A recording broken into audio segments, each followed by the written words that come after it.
The thing I would say is,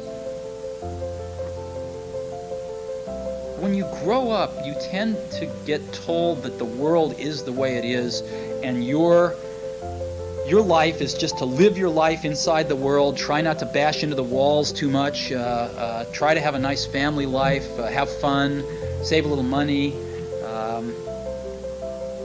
But life, that's a very limited life. Life can be much broader once you discover one simple fact, and that is everything around you that you call life was made up by people that were no smarter than you. And you can change it. You can influence it. You can build your own things that other people can use. And the minute that you understand that you can poke life and actually something will, if you push in, something will pop out the other side, that you can change it, you can mold it. That's maybe the most important thing, is to shake off this erroneous notion that life is there and you're just going to live in it, versus embrace it, change it, improve it, make your mark upon it. I think that's very important. And however you learn that, once you learn it, you'll want to change life and make it better, because it's kind of messed up in a lot of ways.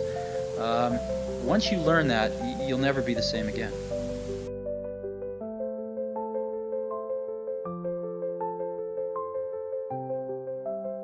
What if I told you that the man who created the iPhone, the device you're probably watching this on right now, was once considered a complete failure?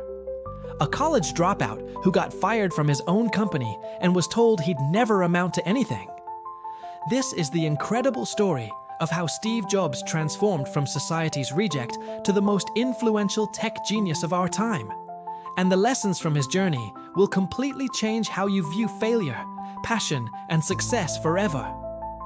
Steve Paul Jobs was born on February 24th, 1955, in San Francisco, to a young unwed mother who gave him up for adoption. His biological parents were Joanne Schiebel and Abdul Fattah Jandali, but they couldn't raise him. He was adopted by Paul and Clara Jobs, a blue-collar couple who promised his birth mother they would send him to college. But here's where it gets interesting. Even as a child, Steve was different. He wasn't your typical kid who followed rules blindly. At age 7, he discovered that he was adopted, and this revelation would shape his entire worldview. He felt abandoned, rejected, and developed what psychologists call a classic case of abandonment issues. But instead of letting this destroy him, it fueled an obsession with perfection and control that would later revolutionize entire industries. In school, Steve was a troublemaker. Teachers didn't know what to do with him. He was too smart for regular classes, but too rebellious for gifted programs. He once brought a snake to class, set off explosives in his locker, and constantly questioned authority. Most people saw a problem child, but one teacher, Imogene Hill, saw potential. She challenged him academically and recognized his genius. This single relationship taught Steve something crucial. The right mentor can see greatness where others see problems. The first major transformation began in high school when Steve met Steve Wozniak, an electronics whiz kid who would become his lifelong partner and co-founder. Wozniak was building computers in his garage, and Jobs immediately saw the business potential. While other kids were playing sports or chasing girls, these two were creating the foundation for what would become Apple Computer. But here's the thing that blows my mind. Steve Jobs couldn't even code. He wasn't the technical genius. Wozniak was the engineering mastermind. So what did Jobs bring to the table? Vision, marketing genius, the ability to see what others couldn't see. He understood that technology wasn't just about functionality, it was about emotion, design, and user experience. This is lesson number 1. You don't have to be the best at everything. You just need to be exceptional at recognizing and nurturing excellence in others. In 1972, Jobs enrolled at Reed College, one of the most expensive liberal arts colleges in the country. His working-class parents had saved every penny to send him there, just as they had promised his biological mother.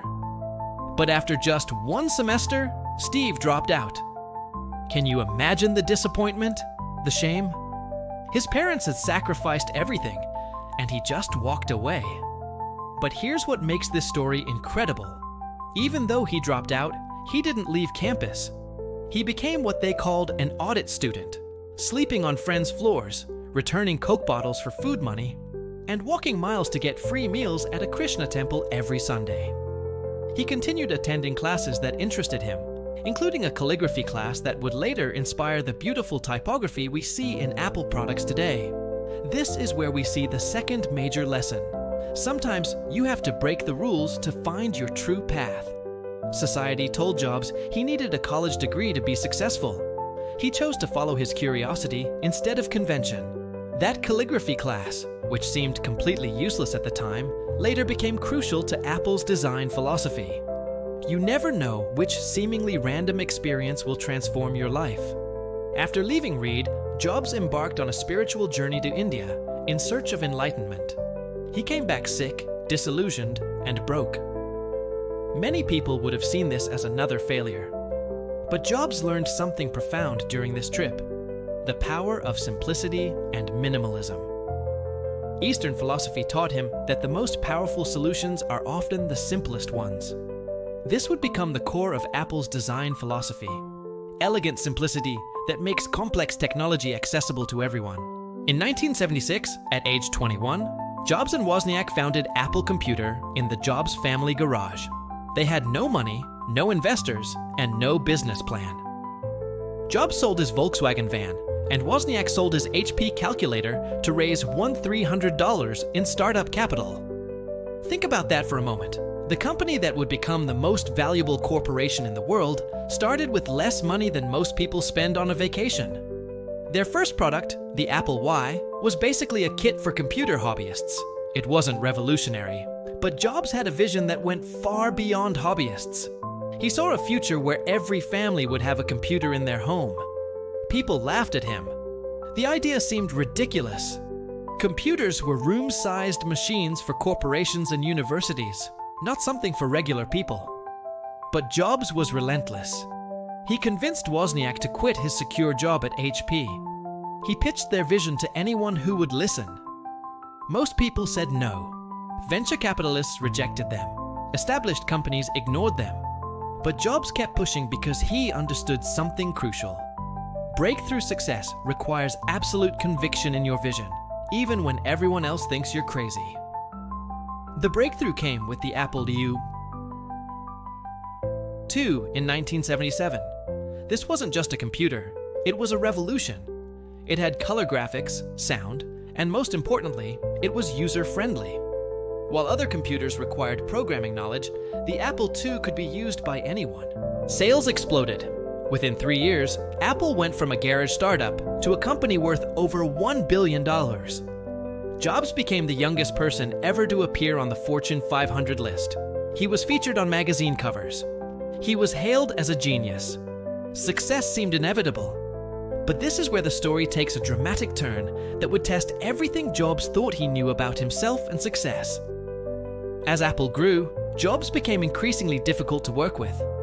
His perfectionism turned into tyranny.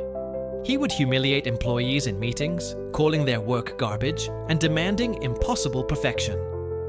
He micromanaged every detail, from product design to cafeteria menus. His leadership style was brilliant but brutal.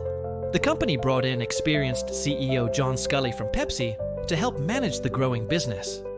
Jobs famously recruited Sculley by asking, "Do you want to spend the rest of your life selling sugar water? Or do you want to come with me and change the world?" It was a brilliant recruitment pitch that would ultimately lead to Jobs' greatest failure. Tensions between Jobs and Sculley grew as the company struggled with the failure of the Apple Lisa computer and competition from IBM. The board of directors lost confidence in Jobs' leadership. In 1985, at age 30, Steve Jobs was forced out of Apple, the company he had co-founded and built from nothing. Imagine the humiliation. The media called it one of the biggest corporate failures in history. Jobs was devastated. He had poured his entire identity into Apple, and now he was being rejected by his own creation.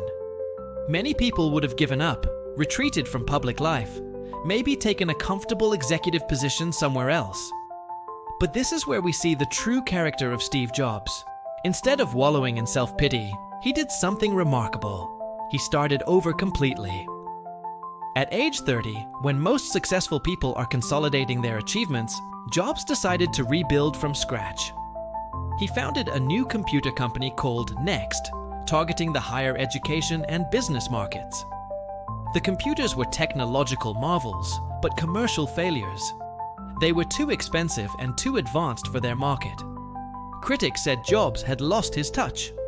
Former allies distanced themselves. The tech industry wrote him off as a has-been who got lucky once but couldn't repeat his success. Simultaneously, Jobs made what seemed like a crazy decision. He bought the computer graphics division of Lucasfilm for $10 million and founded Pixar Animation Studios. Everyone thought he was wasting his money on a niche technology that would never amount to anything significant. For years, both Next and Pixar struggled.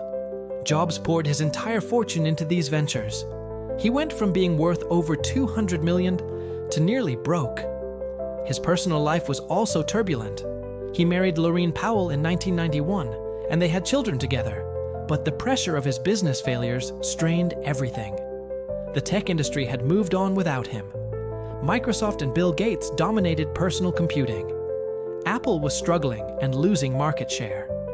Many people assumed Jobs' career was over. He was in his late 30s, had burned through most of his wealth, and seemed to be yesterday's news.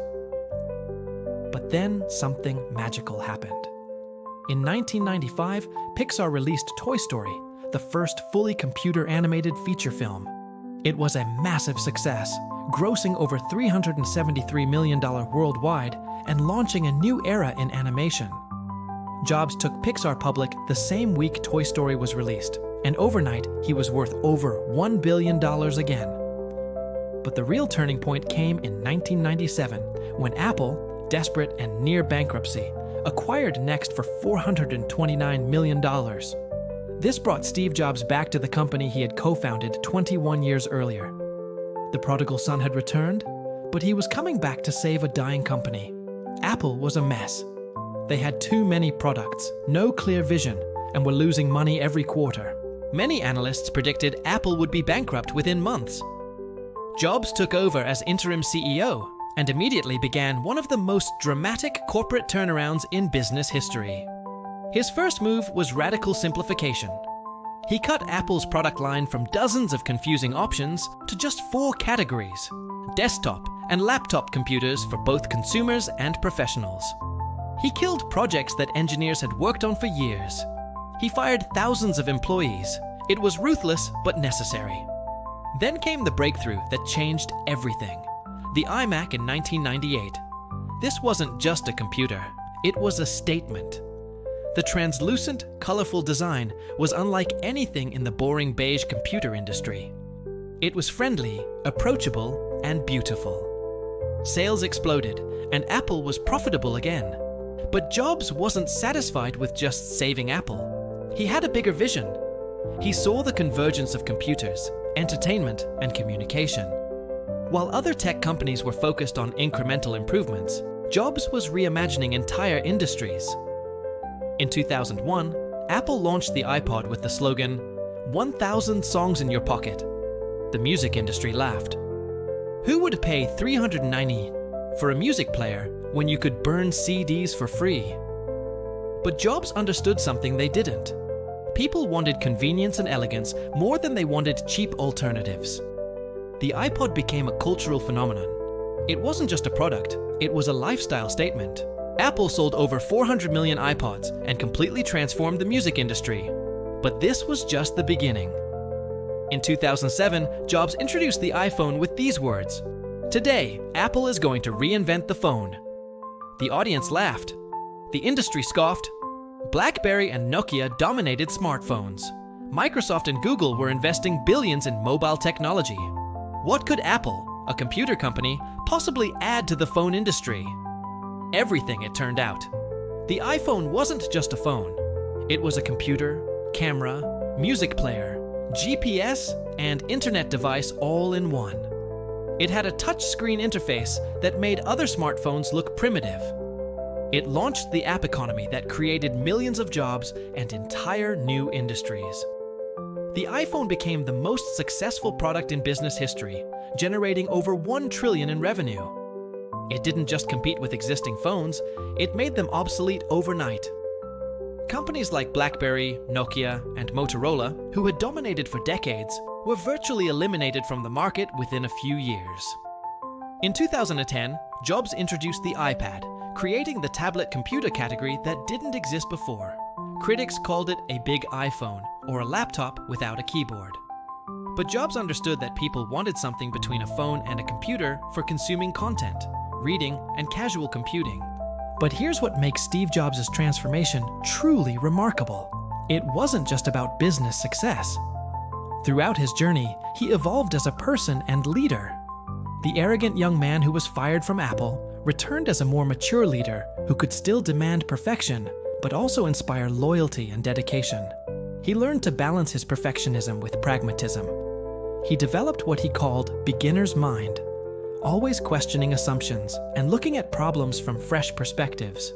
He became a master storyteller, turning product launches into cultural events that millions of people watched worldwide. Jobs also became obsessed with the intersection of technology and liberal arts. He believed that purely technical products were soulless, while purely artistic endeavors lacked impact. Apple's success came from combining cutting-edge technology with intuitive design and emotional connection. The lessons from Steve Jobs' transformation are profound and applicable to anyone facing challenges or setbacks. First, failure is not permanent unless you accept it as permanent. Jobs was fired from his own company, but used that setback as fuel for even greater achievements. Second, follow your curiosity even when it seems impractical. That calligraphy class Jobs audited influenced Apple's typography decades later. The spiritual journey to India shaped his design philosophy. The investment in computer animation led to Pixar's success. You never know which experience will prove crucial to your future success. Third, simplicity is the ultimate sophistication. Jobs learned to eliminate everything non-essential and focus on what truly matters. This applied to product design, business strategy, and personal priorities. The most powerful solutions are often the simplest ones. Fourth, think different, as Apple's famous slogan proclaimed. Jobs succeeded by seeing opportunities where others saw problems, by questioning conventional wisdom, and by refusing to accept that things had to be done the way they had always been done. Fifth, persistence beats talent. Jobs wasn't the most technically skilled person in his field, but he was relentlessly persistent in pursuing his vision. When faced with rejection, criticism, or failure, he kept pushing forward. Finally, your setbacks are setting you up for comebacks. Every failure in Jobs' life contributed to his eventual success. Being adopted gave him drive to prove himself. Dropping out of college freed him to follow his passion. Being fired from Apple forced him to develop new skills and perspectives that made his return even more successful. Steve Jobs died in 2011 at age 56, but his transformation from dropout to tech icon continues to inspire millions of people worldwide. He proved that your background doesn't determine your future, that failure can be your greatest teacher, and that one person with a clear vision and relentless determination can literally change the world. The next time you face rejection, failure, or setbacks, remember Steve Jobs. Remember that the same man who was fired from his own company later created products that revolutionized multiple industries and touched billions of lives. Your current situation is not your final destination. Your transformation story is still being written. What will your next chapter be? The choice is yours, but the inspiration is clear. If a college dropout who got fired from his own company can transform into one of history's greatest innovators, imagine what's possible for you when you combine passion, persistence, and the courage to think different. If this story inspired you to view your own challenges differently, make sure to subscribe to StoVibe for more incredible transformation stories that will change how you see success, failure, and the unlimited potential within yourself. Your transformation starts now.